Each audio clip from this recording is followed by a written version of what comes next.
welcome to the Royals Project YouTube channel. Please feel free to check out all of our character videos and let us know if you have any cool ideas on things characters could do in a video.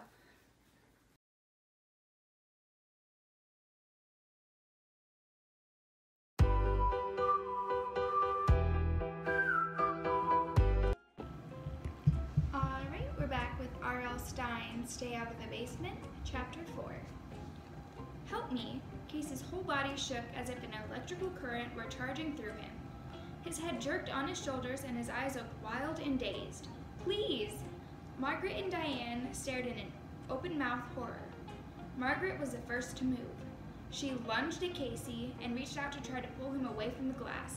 Margaret, don't! Diane screamed. Don't touch him! But we have to do something, Margaret cried. It took both girls a while to realize that Casey had stopped shaking and was laughing. Casey? Margaret asked, staring at him, her terrified expression fading to astonishment. He was leaning against the glass, his body still now, his mouth wrapped in a broad, mischievous grin. Gotcha, he declared, and then began to laugh even harder, pointing at them and repeating the phrase through his triumphant laughter. Gotcha, gotcha. That wasn't funny, Margaret screamed. You were faking it? I don't believe it, Diane cried, her face as pale as the white lights above them, her lower lip trembling. Both girls leapt onto Casey and pushed him to the floor. Margaret sat on top of him while Diane held his shoulders down. Gotcha, gotcha, he continued, stopping only when Margaret tickled his stomach so hard he couldn't talk. You rat, Diane cried, you little rat. The free-for-all was brought to a sudden halt when a low moan came from across the room. All three kids raised their heads and stared in the direction of the sound. The large basement was silent now except for their heavy breathing. What was that? Diane whispered. They listened. Another low moan, a mournful sound muffled like air through a saxophone. The tendrils of a tree-like plant suddenly drooped, like snakes lowering themselves to the ground. Another low, sad moan. It's the plants, Casey said, his expression frightened now. He pushed his sister off him and climbed to his feet, brushing back his disheveled blonde hair as he stood up.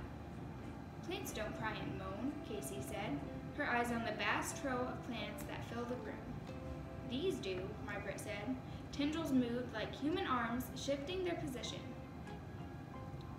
They could hear breathing again, slow, steady breathing, then a sigh like air escaping. Let's get out of here, Casey said, edging towards the stairs. It's definitely creepy down here, Diane said, following him, her eyes remaining on the shifting, moaning plants. I'm sure Dad could explain it, Margaret said. Her words were calm, but her voice trembled, and she was backing out of the room, following Diane and Casey. Your dad is weird, Diane said, reaching the doorway. No, he isn't, Casey quickly insisted. He's doing important work here.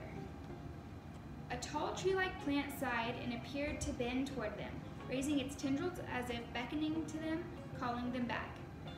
Let's just get out of here, Margaret exclaimed. All three of them were out of breath by the time they ran up the stairs. Casey closed the door tightly, making sure it was clicked shut.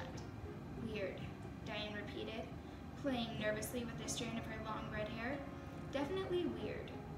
It was her word of the day, but Margaret had to admit it was appropriate. Well, Dad warned us not to go down there, Margaret said, struggling to catch her breath.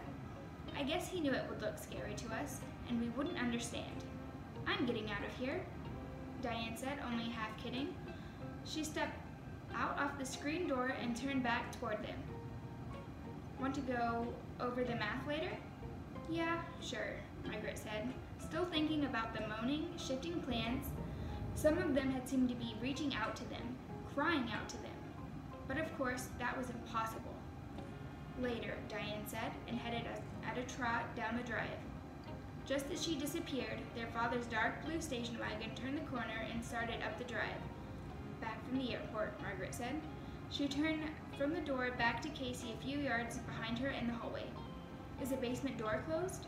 Yeah, Casey replied, looking again to make sure. No way Dad will know we. He stopped. His mouth dropped open, but no sound came out. His face went pale. My t-shirt, Casey exclaimed, slapping his bare chest. I left it in the basement. Hey guys, if you enjoyed this video, you should check out the Royals Project's YouTube page and consider subscribing. If you shared this video, you'd be my hero. I gotta get back out there and start fighting crime. I'll catch you on the flip side.